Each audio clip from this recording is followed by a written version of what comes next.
স্বামীকে স্যাক্রিফাইস করতে হবে। স্যাক্রিফাইস যদি না থাকে তাহলে আপনার বাড়িটা হবে জাহান্নাম। এই বাড়িতে শান্তি নাই, জাহান্নাম।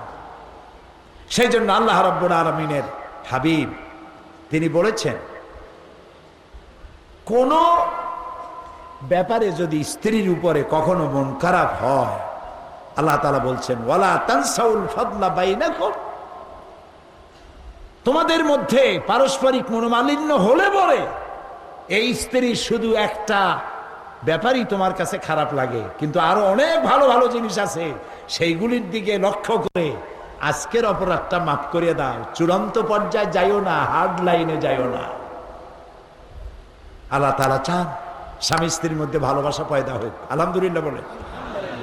আপনার স্ত্রী হচ্ছেন সেই পাহারাদার, শুনতেছেন? আপনি যেই রাস্তা দিয়ে জাহান্নামে যাবেন সেই সব রাস্তায় আপনার স্ত্রী আপনার পাহারাদার হয়ে দাঁড়ায় আছে।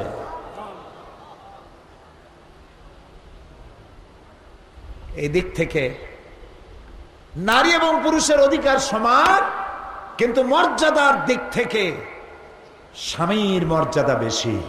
সুবহানাল্লাহ। মা বোনেরা ভালো করে শুনুন,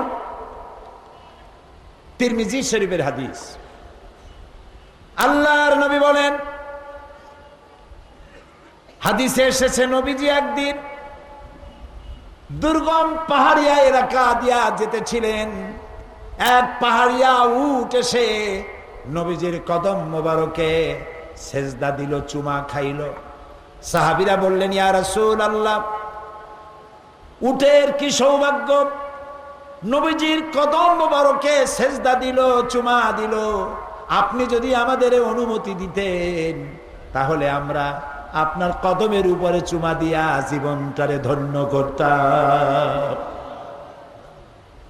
নবীজি বললেন, আমি যদি মানুষকে আল্লাহ ছাড়া কারো সামনে সেজদা দিতে বলতাম তাহলে আমি অবশ্যই সমস্ত মেয়ে লোকদেরকে বলতাম, সমস্ত স্ত্রীদেরকে বলতাম তারা যেন তার স্বামীকে সেজদা দেয়। স্বামীর মর্যাদা এখানে বেশি, আর অধিকার সমান, কিন্তু মর্যাদার দিক থেকে স্বামীর মর্যাদা বেশি। ওই সমস্ত মহিলারা নির্বোধ যেসব মহিলারা স্বামীকে নিজেকে স্বামীর সমকক্ষ মনে করেন। স্বামীর মর্যাদা দিতে হবে, অধিকারটা সমান। এরপরে স্ত্রী কিছুদিন পর মা হয়ে গেল। সুবহানাল্লাহ। কি হয়ে গেল? মা। মর্যাদা তখন কমলো না আরো বাড়লো? কদ্দুর বাড়লো? বুখারীর হাদিস, সালা রাজুলুন ইয়া রাসূলুল্লাহ মান আহাক্কুন নাস বিহুসনি সাহাবাতি ক্বালা উম্মুক। একজন সাহাবী জিজ্ঞেস করলেন, ইয়া রাসূলুল্লাহ, আমার কাছে উত্তম ব্যবহার কে পেতে পারে? নবীজি বললেন, তোমার মা। তারপরে কে? তোমার মা। তারপরে কে? তোমার মা। তারপরে কে? তোমার পিতা। তাহলে মায়ের মর্যাদা কয় গুণ বাড়লো? বলেন সবাই। 3 গুণ বৃদ্ধি পেল মায়ের মর্যাদা। এই যে কোরআন শরীফ, এটা কি? আমার আল্লাহ বলেন, ওয়াকাদা রাব্বুকা আল্লা তা'বুদু ইল্লা ইয়াহু ওয়া বিল ওয়ালিদাইনি ইহসানা। তোমার রবের পক্ষ থেকে চূড়ান্ত সিদ্ধান্ত হয়ে গেছে কি? আমি আল্লাহর ইবাদত করার পর মা বাপের ইহসান করবে, তাদের সাথে ভালো ব্যবহার করবে। সুবহানাল্লাহ বলবেন না? আমাদেরকে যারা ভদ্রতা শিক্ষা দিতে আসে, কই থেকে আসে? ইউরোপ, আমেরিকা, আমাদেরকে শিখাইতে আসে। বসন্তের পাখি। তোমরা নিজেরা শেখো, আমাদের শিখান লাগবে না। সেখানে ছেলে যখন বড় হয় গার্লফ্রেন্ড নিয়ে চলে যায়, বাপের খবর নেয় না। মেয়ে যখন বড় হয় বয়ফ্রেন্ড নিয়ে চলে যায়, মা বাপের খবর রাখে না। মা বাপ বুড়ো হয়ে গেল, সরকার সেখানে তাদের জন্য করেছে ওল্ড পিপল সেন্টার। আমি নাম থুইছি বুড়া বুড়ির এতিমখানা।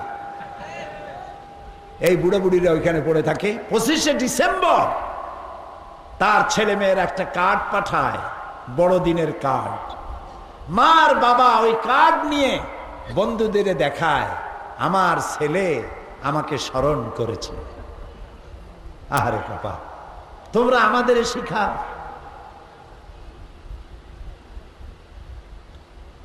আমাদের দুর্ভাগ্য যে আমরা ইসলামকে চিনি নাই, ইসলামকে বুঝি নাই। ইসলামের রূপ যদি পরিপূর্ণ আমরা গ্রহণ করতে পারতাম, ইউরোপ এবং আমেরিকা মুসলমানদের সামনে মাথা নত করে দিত কিয়ামত পর্যন্ত। আমরা না ইসলামকে বুঝেছি সঠিকভাবে, না আমল করতে পেরেছি সঠিকভাবে। আল্লাহ তাআলা বলছেন, মা বাপ একে সম্মান করো। আল্লাহ তাআলা বলছেন, তোমার মা বাপ যখন বুড়ো হয়ে যাবে, বুড়া হইলে মেজাজ ভালো হয় না খিটখিটে হয়? চট্টগ্রামে হয় না? হয়।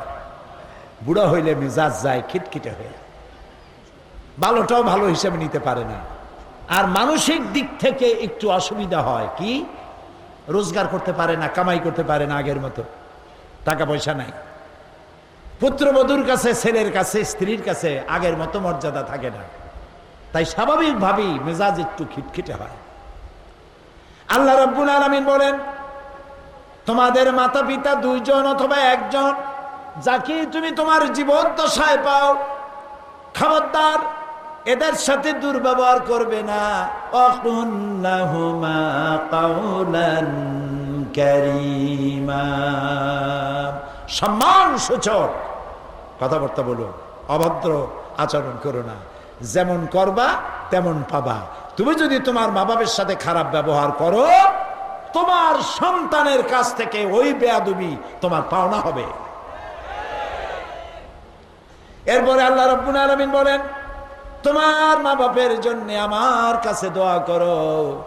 কে দোয়া শিখাইতেছেন? রব্বিরহামহুমা কামা রাব্বায়ানি সাগীরা। পড়েন সবাই, রব্বিরহামহুমা কামা রাব্বায়ানি সাগীরা।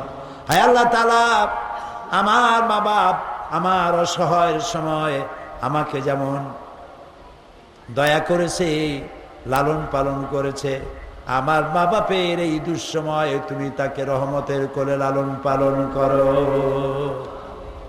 মনে থাকবে এই দোয়া? মনে থাকবে? এই চট্টগ্রামের মহানগরী জামাত ইসলামীর প্রাক্তন আমির, এখন জামাত ইসলামীর অ্যাসিস্ট্যান্ট সেক্রেটারি জেনারেল অধ্যক্ষ মাওলানা আবু তাহের, আমি চেয়ারে এসে যখন বসছি, আমার